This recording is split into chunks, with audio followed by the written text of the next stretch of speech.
Aujourd'hui, 26 000 âmes vivent encore sur le site de Gado Badjéré. La vie ici s'est normalisée, la paix est revenue, mais les camions d'aide humanitaire, eux, ne trouvent plus le chemin du camp depuis 6 ans. Heureusement, l'État veille au grand. Les cartes nationales d'identité, une fois expirées, sont renouvelées. Et côté recensement, l'opération est un succès retentissant, sous l'œil bienveillant des autorités traditionnelles locales. On a fait longtemps avec eux déjà, presque une dizaine d'années.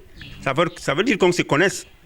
On se connaisse. C'est la première fois qu'ils sont arrivés qu'on avait un peu peur d'eux. Eux aussi, ils avaient peur de nous.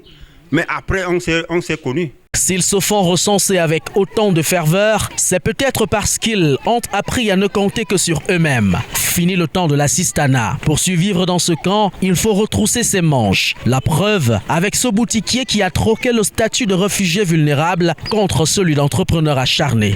Ici, on a besoin beaucoup de choses, tu vois. Tu vois où je suis maintenant. J'ai vécu dans les sentiers. J'ai un peu d'argent et je construis ça. Tu vois.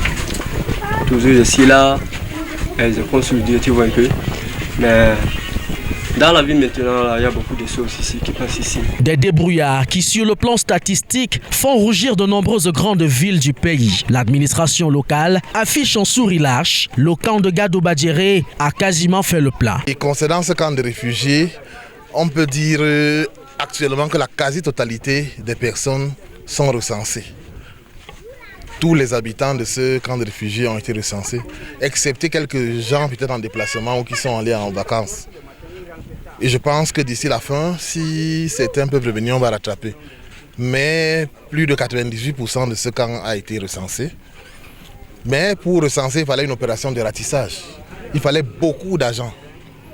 Parce qu'on a sous-évalué la population du camp et on s'est rendu compte qu'il y en a encore beaucoup. Il y a encore beaucoup de réfugiés de diverses nationalités, camerounais, centrafricains, tchadiens et autres. Un taux de 98% qui donne à réfléchir. Les réfugiés de Gado Badjéré ont faim, certes, mais ils ont le mérite d'être désormais statistiquement irréprochables. Un taux de 98% qui donne à réfléchir. Les réfugiés de Gado Badjéré ont faim, certes, mais ils ont le mérite d'être désormais statistiquement irréprochables.